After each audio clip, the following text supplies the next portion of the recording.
right, hey, good morning, folks. Once again, we are back taking a look at the tropics. Today is Thursday, August 31st, 2023. This is your morning tropical update.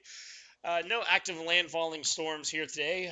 Hurricane Idalia, now Tropical Storm Idalia, has made its way off the coast of the Carolinas and is starting to move away from the coast today. We have a couple other active storms this morning, and we have another area of interest to talk about that isn't really even on your screen right now, or is just barely coming into the screen.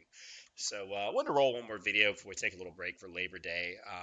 And I may try to be a little more active on the YouTube side of the channel, try to grow a little bit there too. Typically, I only kick the videos on when we have some serious something to talk about, but I enjoy doing them, so I may do more in the future. But at any rate, so again, we have a couple players here this morning. We have Tropical Storm Idalia, Hurricane Franklin, what is newly formed Tropical Storm Jose, a very short-lived system, and the remnants of no other than Gert are trying to reform that have been sitting there for like 2 weeks. That little thing is still trying to get itself together, but it's kind of in a bit of a crowded little spot right here, as you can tell. We also have another area of interest out here by the Cape out here that looks like it may develop as it moves northward. It's got a short time to go before it becomes getting into a more unfavorable area. So a couple other things going on, but the main thing I want to talk about was this little guy today. We'll get to that in a minute. Let's go ahead and get you the latest on Idalia this morning. You see our players here once again on the Hurricane Center's map. Morning advisory from the Hurricane Center. I was in the discussion a minute ago. For Tropical Storm Idalia, maximum sustained winds are 60 miles an hour, and that is probably generous given how it looks this morning. And that movement to the east-northeast at 20 miles an hour, it's quickly moving offshore. Idalia is being picked up today by this big trough. You can see a trough here across the northern U.S. That same trough that was steering it is starting to move away, and it's concentrated all of the rain associated with Idalia to the north. Idalia is actually right here. This is the low pressure center of Idalia. So all the thunderstorms and rain are actually concentrated well off to the north, which is what you would expect with a strongly shear tropical cyclone. And the reality for Idalia is that a lot of dry air is worked in on the backside. You can clearly see two rope clouds well identified this morning on the satellite imagery on visible. And we have a very convectively anemic low-level structure here. Still a decently low pressure. It's still producing some gusty winds. The tropical storm warnings remain in effect for coastal North Carolina this morning. And I think maybe even into parts, no, not into Virginia. So just North Carolina and South Carolina's coast. But that'll move off, and those will be dropped later today. Now, this looks like it may actually dissipate for a period of time. The Hurricane Center believes that Idalia might begin to dissipate without any convection to help sustain the cyclone. You can't really keep it classified as such without any thunderstorm activity. So it may degenerate for a day or two, but it could regenerate after that. The Hurricane Center's advisory does show this drifting towards Bermuda and then making more of a northward turn in the days after. The Bermuda is still under the gun for potentially having some impacts, but again, this is kind of washed out for a few days.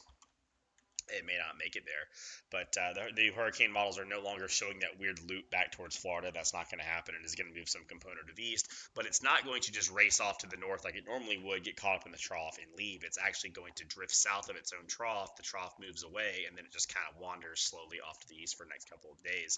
The ocean waters ahead of Idalia are warm enough to refire it, although they're not super warm thanks to Franklin upwelling a lot of cooler water, so she'll be over these 30, 29-degree waters, which is, that's enough. That's mid 80s. That's enough to get restarted, but not the colossal amount of energy that it would have been. So Bermuda needs to watch it, and in the future, maybe somewhere in New England. I don't think it's going to wander that close. I mean, the reality is being this far north, eventually a trough is going to find you and take you away. So I would be unlikely to think it's going to come all the way back to the East Coast, but we'll just have to keep an eye on it. Either way, it's going to be a long time before we have to worry about that. We look at Franklin, no surprise here. It's getting caught in that same trough as well, still making 100-mile-an-hour winds, but it is on the downturn. East-northeast of 15 miles an hour. Now it's clear Bermuda, no more tropical storm conditions for them. That'll race off to the north and die off over cold water over the next few days. And Jose, obviously no threat, very short-lived storm. This was not even supposed to really develop, but it just made that threshold of 40-mile-an-hour winds, and it's going to move off to the north and die off. So it gets another name, and we are quickly turning through the naming list of the 23 hurricane season, despite the predictions, with the El Nino and all that. But not much else going on. So as we turn our attention back to the rest of the tropics, again, that tropical wave, not the one here, this is actually going to move northward, and it's not going to be an issue. Again, the Hurricane Center has this at a 70% chance, so it's likely to develop sooner than later. It'll probably be a tropical depression this weekend. But as we take a look back at the rest of the tropics, This wave off the coast of Africa is actually our next concern, although it will be a concern for much further down the road. The rest of the time, it's quiet. Our side's quiet for a while. There's no more scary anything. There's a weak tropical wave that's going to move up into the Gulf this weekend, bring the Gulf Coast some rain. Will not be expected to develop into anything. But there are some ominous issues. We'll go over to Eric Webb on Twitter. He kind of illustrates this pretty well. The future of this wave coming off is that we're going to have a couple things on its side as it moves off of Africa behind that red X you saw on the Hurricane Center's map. So we're talking about the potential for a convectively coupled Kelvin wave moving across the Atlantic Basin. This is basically some big brain weather talk for the upper atmosphere. Sometimes has these patterns or smaller waves that move through it that can help pull air upwards and or they can promote more sinking air. It's often why we see the hurricane season happen in bursts. Like if you ever paid attention, how we can go like a couple weeks without any storms, then we'll have like 5 storms form in 2 weeks. And we've more research has went into it. And we believe that this is an effect of what we call the MJO index, the Madden-Julian Oscillation Index, and the convectively coupled Kelvin waves that can the Kelvin waves are more like the small version, and the MJO is kind of like the big background pattern version, and it like affects monsoon seasons, and it's a bunch of in the weeds stuff. But these patterns do help govern the tropical activity in the Atlantic, and it looks like one of those CCKWs will be passing right about the time that this guy gets offshore. We're also talking about some good deep layer shear, basically wind shear profiles are going to be favorable over the Atlantic going up for the storm to develop. Those winds blowing outside of the hurricane or the tropical storm or whatever's trying to develop. That can keep them pinned down, like we saw with Idalia when she was by Cuba. All that wind shear kind of kept it from intensifying, and then when it relaxed, the storm blew up. That is going to be pretty low as it moves out. Warm waters, we've had warm waters the whole season, and we're also in the peak time of climatology. It's September. This is right at the time of year where we see those long track potential hurricanes move off from Africa, and our models have been kind of picking up on it. So I'll show you that right here. This is the European ensemble data for this wave. So this shows any potential tropical cyclone activity. You can see these waves all coming off, and this model has a strong signal of a potential already developed storm way out off the coast of Africa. Again, these are called Cape Verde hurricanes because they come off the edge of Africa right here, and they are waves that generate in Africa and move across that open ocean water. Now, this has been kind of a rare thing over the last couple of years. To go back to 2022, there were no developing storms off of here. A lot of waves moved across here, but they moved across silently, or they developed for a very short period of time and then fell back apart. And then, there were no impacts from storms that came from out here. If you go back to 2021, we had two developed pretty strong hurricanes, but they both went out into the open Atlantic and were fish food. Again, all the impacting U.S. systems, this was Ida, I'm pretty sure, came in from the Caribbean and were more like homegrown, quote unquote. And even in 2020, the big active year that it was, with all the storms everywhere, only one Cape Verde type hurricane came out of there. And again, it pulled north pretty quick. And then we go back to 2019, other than Dorian, which kind of arguably was a Cape Verde hurricane, we had one more that turned away. So it's been a quiet few years out here. We haven't seen a lot of Cape Verde or quote MDR type hurricanes, and we have to go all the way back to like 2017's Hurricane Irma for a storm that really was a powerful hurricane that came all the way from out here and then moved across and caused impact. So I'm not saying another Irma is coming by any stretch of anyone's imagination, but I'm just saying that it's been quite a while since we've seen a hurricane threaten the U.S. that came from this region. GFS shows this too, but not quite as strong. The ensembles are a little bit weaker with the GFS, but it'll probably come around. Typically, when the Euro is saying something, it's worth paying attention to. The Euro shows the wave coming in here well. So this is Invest 94L. This is that red X on the Hurricane Center's map again, and this is a precipitable water map that shows atmospheric moisture. So this is showing a big moist pocket with 94. This is going to move northward, and this kind of takes some of this dry air.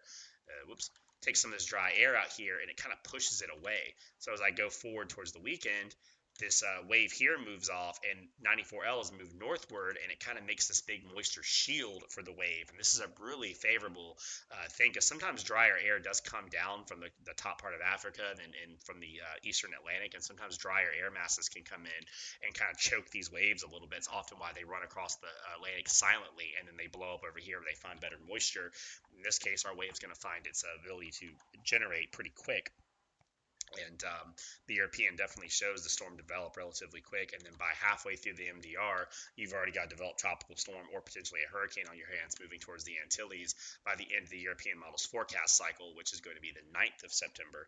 So this is going into probably what, next weekend, the weekend after next, and this it'll have it north of Puerto Rico around then. That's just one model run. It's way too early to say what will actually be happening, but we do know we'll have some kind of system tracking across the MDR at that time, and it could be an issue for the United States down the road. GPS models also show that low wind shear. This is the storm right here on the 5th, and you can see it's in this big pocket of pretty light winds, probably a big quiet high over it. All the anomalously stronger winds across the Atlantic are set up over the central and northern Atlantic, so you got this nice pocket here to develop as the storm moves forward. So that's what I got for you guys this morning, and that wave has many days to go. I mean, we're talking, well after Labor Day, so I would not be worried about it whatsoever. And oftentimes these are fish storms. These waves come off, they move across, they get going, and then a trough finds them, and they slip back out to sea, and they don't bother anyone. This one could very well do that. It may be nothing to it. But if you're looking for something to track beyond Idalia and all this log jam of nonsense we have out here, all this is going away, this is going away, and Idalia is going to eventually go away after hanging out too long. So this is actually our next wave that we'll be watching, and that'll be for a while. So I probably won't have any more content on the YouTube until after Labor Day. We'll check back in on this and see how it looks next week. We'll still have regular posts on the page. We'll do some hurricane history. There's some big ones coming up. The Labor Day hurricane of 1935 is coming up. We have some other ones that we'll get to, and we'll catch up from any of the storms we missed during the coverage of Idalia. I don't like to do them as much during major storms. Kind of gets confusing, but we'll go back and see what we missed and have more for you. So until then, guys, have a safe weekend. Hope everyone made it through Idalia okay, and you're all safe and your families are safe. And we will be here for the next one, whenever that is or isn't. So until then, thanks for watching and have a good one.